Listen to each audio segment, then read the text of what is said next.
There is no game I've played more this year than Enter the Gungeon. I've logged in over 150 hours, and I know for a lot of people that it isn't an exceptional amount of time to play any one video game, but for me it definitely is. I'm the type of gamer that will finish a game, be extremely happy with the experience, and then never touch it again. Because most games to me, they're kind of like a summer romance. It's intense, but fleeting. And the brevity is part of the appeal. I get to be completely absorbed in something, if only for a short while. You know, that first date gloss never quite goes away, and the passion never has a chance to peter out.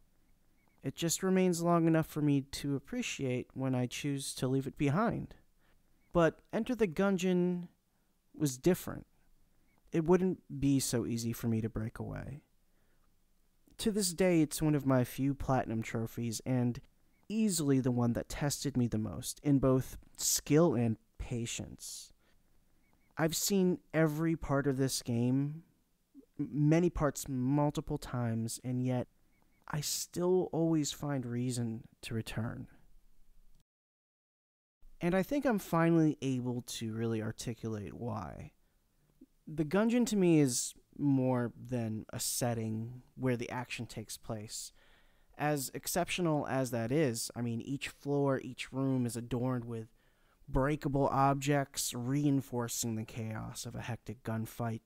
Shooting barrels provides explosions and other status effects. They can be kicked around, and tables can be flipped for cover and pushed if needed. But again, it's far more than that, or even its charming and extremely varied art and enemies changing from floor to floor. It's more than that. See, the Gungeon has something far less tangible. The Gungeon has a personality. And no, I don't mean the Gungeon has personality like the one given to a room by an interior decorator. The Gungeon has a personality. It has an identity. The Gungeon is a character in your story, and certainly the deepest and most mysterious character. It's often antagonizing, occasionally placating, but more importantly, it's seemingly aware of your struggle. The Gungeon is so effective at creating this feeling, in part because of the pace that it chooses to peel away layers of itself and show you there is more going on than you realized. It never really fully explains its inner workings necessarily, but rather it frequently leaves a thread to pull. There's mysteries, some tiny, some massive, that rear their heads at various points, and unraveling these mysteries provides new depth to the gameplay loop. And it also furthers your understanding of the Gungeon, while at the same time reinforcing this idea that what you understood before was never really the whole picture. Still, this is a roguelike after all. Of course, there's going to be constantly shifting level layouts. There's going to be RNG and all the ups and downs that come with it. If that were all there was to it, though, I probably wouldn't be making this video. I remember the moment when the Gungeon started to feel like more than just finely tuned procedural generation wrapped around excellent mechanics. There was a moment when I felt seen. And not only did I feel seen, I felt like the Gungeon was trying to say something to me in response to what it was seeing. There are various characters to play in the Gungeon, each with various starting abilities. The character I enjoyed playing as the most was the pilot. The pilot, for a character in a game centered around shooting, is the worst character when it comes to shooting. His starting pistol sucks. It has a small clip, terrible accuracy, long reload time. The other characters tend to have combat-oriented buffs. The Marine, for example. He's got increased accuracy and reload times on all guns. He comes with a piece of armor and the ability to summon an ammo drop. The pilot, to compensate for his lack of combat prowess, comes with a series of other buffs. He can hold an additional active item when all other characters can only hold one. And for those who haven't played the game, an active item is basically a special ability on some type of cooldown. These abilities, like everything else in the Gungeon, vary greatly. But yes, the pilot can have 2 of these items equipped at the same time, and he also comes with one from the very start, the lockpick. The lockpick is a funny thing, and really exemplifies how the pilot is a character initially very dependent on good dice rolls, making him more prone to polarizing runs where you're either very strong or very, very disadvantaged. The lockpick, you see, isn't your typical lockpick. It has a 50-50 chance of opening chests without the need for a key. Those are pretty good odds. But, and this is a big but, if you get the bad side of that coin flip, the chest doesn't just remain locked. You become locked out of the chest entirely and can no longer open it, even with a key. If this happens to you early on, it can be a huge bummer. Like, good luck fighting that floor 1 boss with your subpar starting loadout. So let me tell you about the chest teleporter. The chest teleporter is an active item that, when used on a chest, will teleport the chest to the next floor. This is useful when you don't have a key, but may be able to get one on the next floor, considering you can only go up floors in the Gungeon. You can't go down. This means that you don't abandon the possibly game-changing loot when you proceed through the game.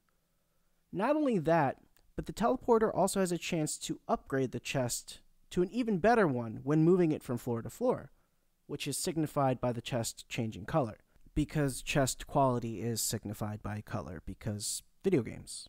So I'm on the first floor. It's a new run. I'm poor. I used my only key on a chest already. I can't afford another. I have the chest teleporter again somehow, which at this point has been nigh useless to me. I find a room with a chest in it.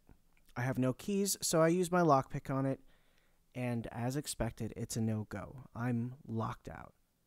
Normally, I would just break the chest at this point. Breaking a chest has a chance to yield lesser items, but it's rare that they do. Typically, they'll just provide junk, an item that is useless save for a couple rare instances, or the chest will literally explode in your face, or just give you nothing.